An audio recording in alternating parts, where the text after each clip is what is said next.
Good morning student. आज का हमारा टॉपिक है कैरेक्टरिस्टिक्स ऑफ सर्विसेज। सर्विसेज की क्या क्या कैरेक्टरिस्टिक्स है आज हम वो देखेंगे। The defining characteristics of a services are, first है इंटेंजिबिलिटी। इंटेंजिबिलिटी का मतलब होता है कि जिस चीज़ को हम स्पर्श नहीं कर सकते हैं, जिसका हम सिर्फ एहसास कर सकते हैं, महसूस कर सकते हैं, जिसको हम छू नहीं सकते हैं। जैसे कि services are intangible, a right do not have a physical existence. Services का अपना कोई फिजिकल एग्जिस्टेंस नहीं रहता है। Hence services can not be touched, held, tasted और स्मेल्ड। सर्विसेज को टच नहीं कर सकते हैं, टेस्ट और स्मेल नहीं कर सकते। This is the most defining feature of a services and that which primarily differentiated from a product. ये प्रोडक्ट से काफ़ी डिफरेंट होती है। Also it poses a unique challenge to those engage in marketing a services as they need to attach tangible attributes to an otherwise intangible offering. इसका मतलब यह है कि जो सर्विसेज को टेंजिबल एट्रीब्यूट की ज़रूरत होती है, टेंजिबल नेचर की ज़रूरत होती है, उन सर्विसेज के लिए ये बहुत ही चैलेंज की बात है। इसका मतलब होता है कि जो सर्विसेज होती है जिसका हम छू नहीं सकते हैं, स्पर्श नहीं कर सकते हैं, लेकिन हम उसको महसूस कर सकते हैं, जिसका हम कंजम्पशन कर सकते हैं, उसे हम कहते हैं इंटेंजिबिलिटी। सेकंड है हेट्रोजिनिटी। हेट्रोजिनिटी का मतलब होता है कि difference, variability. The given the very nature of the services, services का नेचर अलग अलग रहता है। Each services offering is unique. आपको जो सर्विस प्रोवाइड की जाएंगी वो हर टाइम अलग रहेंगी। Can not B exactly repeated even by the same services provider. मतलब वो रिपीट नहीं होती है। मतलब कि जो सर्विस आपको पहले प्रोवाइड की गई, जरूरी नहीं कि उसका नेचर वैसा ही हो। मतलब जो सर्विस आपको अगर मॉर्निंग में अच्छी दी गई है तो इवनिंग में भी आपको वैसी ही सर्विस मिले, ये पॉसिबल नहीं है। So while product can be mass produced and be homogeneous, the same is not true of the services. Product क्या रहता है, होमोजीनियस इन नेचर रहता है, सेम प्रोड्यूस रहता है। जो आपने मॉर्निंग में सेम प्रोडक्ट लिया है वैसा ही हम इवनिंग में ले सकते हैं, लेकिन सर्विसेज उससे डिफरेंट है। For example, all burgers of the particular flavour at the McDonald are almost identical.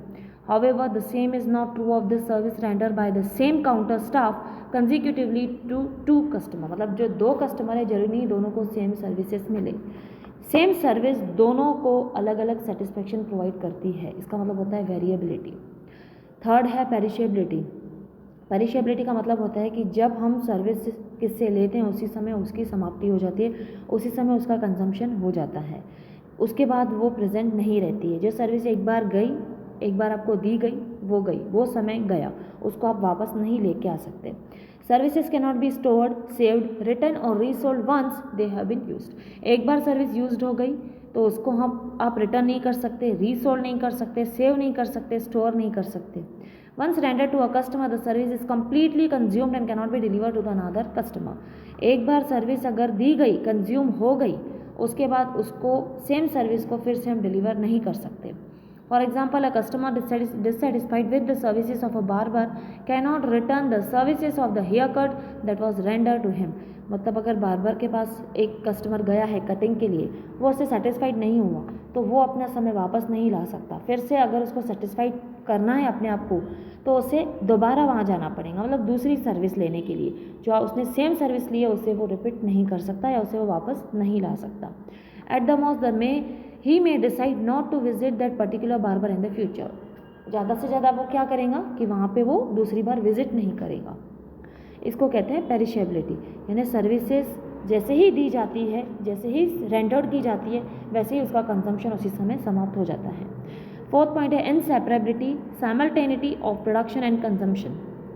Inseparability मतलब होता है जो सर्विसेज है वो सर्विस प्रोवाइडर से अलग नहीं होती, जो कंजम्पशन है वो कंज्यूमर से अलग नहीं होता है। जैसे कि जहाँ सर्विस प्रोवाइडर है तो वहाँ सर्विसेज अवेलेबल होना ज़रूरी है, जहाँ सर्विसेज है तो वहाँ सर्विस प्रोवाइडर का होना बहुत ज़्यादा ज़रूरी है। अगर सर्विस प्रोवाइडर जहाँ अवेलेबल है तो वहाँ पे कंज्यूमर का भी होना ज़रूरी है, अगर कंज्यूमर अवेलेबल है तो सर्विस प्रोवाइडर का भी होना ज़रूरी है। जैसे कि अभी हम देखेंगे, TWS refers to the fact that services are generated and consumed within the same time frame. Services जब जनरेट होती है उसी समय कंज्यूम भी हो जाती है। For example, a haircut is delivered to and consumed by customer simultaneously. मतलब जो अगर हेयर कट जब हम कराने जाते हैं, अगर कस्टमर जाता है तो उसी समय जो सर्विस प्रोवाइडर है, जो सैलून वाला है, वो वहाँ पे प्रेजेंट होना बहुत ज़्यादा ज़रूरी है। Say a takeaway burger which the customer may consume even after a few hour of the purpose. Burger जो जैसे कि अगर हम बर्गर ले रहे हैं, तो अगर हम बर्गर ले रहे हैं तो कस्टमर का उसे कंजम्पशन करना भी ज़रूरी है। Moreover it is very difficult to separate a service from the service provider, जैसे कि सर्विस प्रोवाइडर से सर्विस को अलग करना यह मुश्किल है। Example, the barber is necessarily a part of service of a haircut that he is delivering to his customer. Barber is necessarily a part of service, जो बार्बर है जो हमारे हेयर कट करेगा वो उससे सर्विस जुड़ी हुई है, क्योंकि हमें सर्विस कौन देगा, बार्बर देगा। तो इस बार्बर का उस समय प्रेजेंट होना ज़रूरी है, और जिसे सर्विस देनी है जैसे कि कंज्यूमर है, कस्टमर है, तो उसका भी उसी समय वहाँ पे अवेलेबल होना ज़रूरी है। जैसे कि इनसेपरेबिलिटी, यानी कि दोनों का होना, अवेलेबल होना वहाँ पे बहुत ज़्यादा ज़रूरी है। दोनों सेपरेट नहीं है। अगर एक का प्रेजेंटेशन वहाँ पे है, मतलब एक प्रेजेंट है दूसरा नहीं है, तो भी नहीं चलता है। यह है कैरेक्टरिस्टिक्स। अभी हम देखेंगे major issues in service sector. Service sectors में बहुत सारी प्रॉब्लम्स भी आती है, जैसे कि पोर्ट सर्विस। पोर्ट का मतलब होता है बंदरगाह, जहाँ पे शिप्स जो है पार्क्ड होती है। तो यहाँ पे बताया गया है कि India does not have a world class port. India के पास अच्छे से अच्छा पोर्ट अवेलेबल नहीं है, मतलब जो इंफ्रास्ट्रक्चरल फैसिलिटीज़ चाहिए पोर्ट पे वो फैसिलिटीज़ अवेलेबल नहीं है। छोटा है, वहाँ पे जो फैसिलिटी शिप को मिलनी चाहिए वो अवेलेबल नहीं होती है। As a result third generation ship are not able to enter the harbour. इसका मतलब जो थर्ड जनरेशन शिप, जो बड़ी बड़ी शिप्स रहती है, वो बंदरगाह में एंटर नहीं कर सकती है। तो इसकी वजह से the goods have to be uploaded outside in a smaller ship adding to the cost. इसका मतलब यह है कि जो शिप्स फॉरेन से या कहाँ से भी आती है, जो हमारा माल लेके आती है, तो उसे पानी में ही रुकना पड़ता है, बिकॉज वो बड़ी रहती है। हम छोटे बंदरगाह में उसे पार्क नहीं कर सकते हैं। तो जो माल है वो अगर पोर्ट तक पहुँचाना है तो उसके लिए हम वहाँ पे स्मॉलर शिप्स को बेचते हैं पानी में, तो वहाँ से स्मॉलर शिप्स भर भर के वो माल पोर्ट तक लाते हैं। तो इसके लिए हमें ज़्यादा से ज़्यादा कॉस्ट या खर्चा लगता है। There are also issues like the many port charges in India and the port charges in India being considerably higher than in many developed countries. India में यह पोर्ट सर्विस का बहुत बड़ा इशू है। यहाँ पे जो पोर्ट चार्जेस है वो बहुत ज़्यादा हाई रहते हैं दूसरी डेवलप कंट्रीज़ के कंपैरिजन में। सो ये था हमारा फर्स्ट इशू। सेकंड इशू है हमारा इनएडुकेट इंफ्रास्ट्रक्चर, यानी कि जो आवश्यकताएं हैं, मूलभूत आवश्यकताएं, वो अपर्याप्त है। The infrastructure is inadequate not only in rural areas but also in urban sector. ना ही ग्रामीण भाग में बल्कि शहरी भाग में भी ये इनएडुकेट पाई जाती है। सच एज पावर शॉर्टेज है, पुअर कनेक्टिविटी ऑफ रोड्स है, रोड की पुअर कनेक्टिविटी की वजह से, मतलब जैसे कि ट्रेन है, जैसे हम यवतमाल का एग्जांपल ले लें तो यहाँ पे रेलवे स्टेशन नहीं है because of poor connectivity of roads and railways. Traffic congestions in metro cities में जैसे बहुत सारी ट्रैफिक रहती है रोड कंजेशन की वजह से, etcetera. These effect the quality of services. इसकी वजह से हमारी जो सर्विसेज की क्वालिटी है उसमें फ़र्क आ जाता है, उस पर ज़्यादा इम्पैक्ट पड़ता है। थर्ड है competition. Indian service provider like BPOs and ITs firms are facing hard competition from other countries.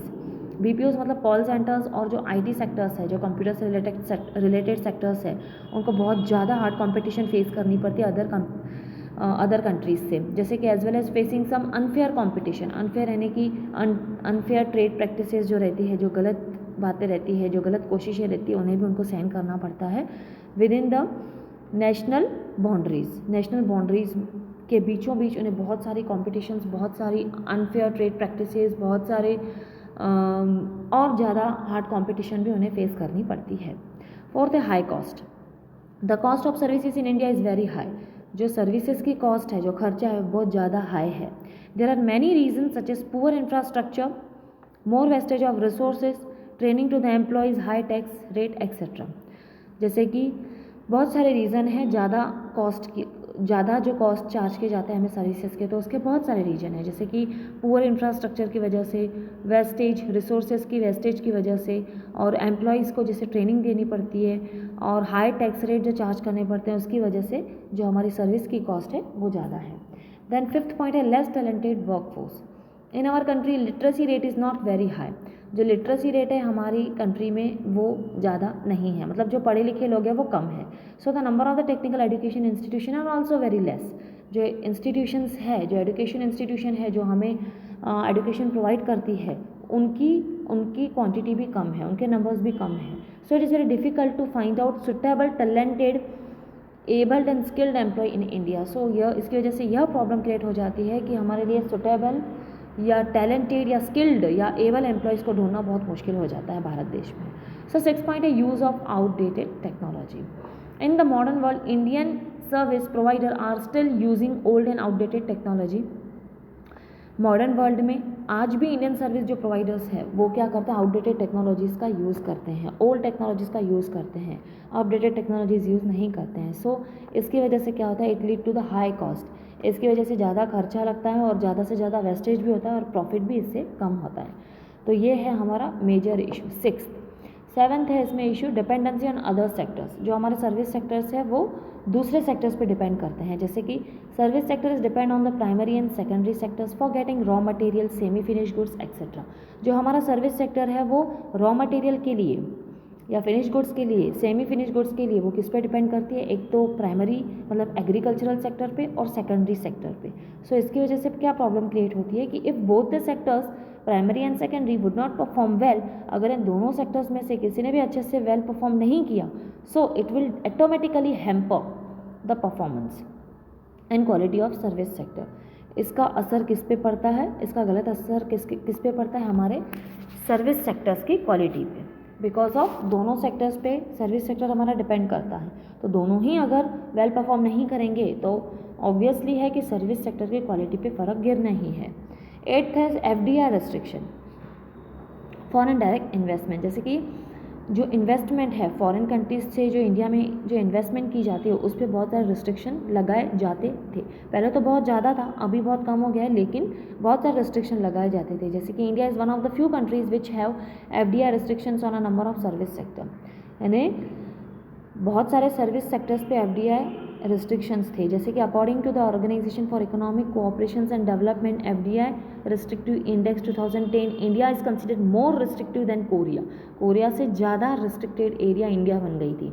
जैसे कि equity restriction on the foreigner, यानी फॉरेनर को कितना शेयर का इन्वेस्टमेंट मतलब इन्वेस्टमेंट के कितने शेयर डालने हैं तो उस पर रिस्ट्रिक्शन कि आप इतना ही इन्वेस्ट कर सकते हैं, इससे ज़्यादा इन्वेस्ट नहीं कर सकते। अगर आप इतना इन्वेस्टमेंट करेंगे तो उसके ऊपर इतनी आपको कमीशन पे करनी पड़ेगी, यानी समथिंग बहुत सारे इसमें प्रॉब्लम्स थे। स्क्रीनिंग ऑफ फॉरेन अप्लीकेंट्स, यानी फॉरेन अप्लीकेंट्स की छानबीन की जाती थी। देन हायरिंग ऑफ की पर्सोनल, मतलब इसके लिए जो ज़्यादा से ज़्यादा स्किल नॉलेज के पर्सोनल थे, एम्प्लॉयज़ थे, उनको हायर किया जाता था।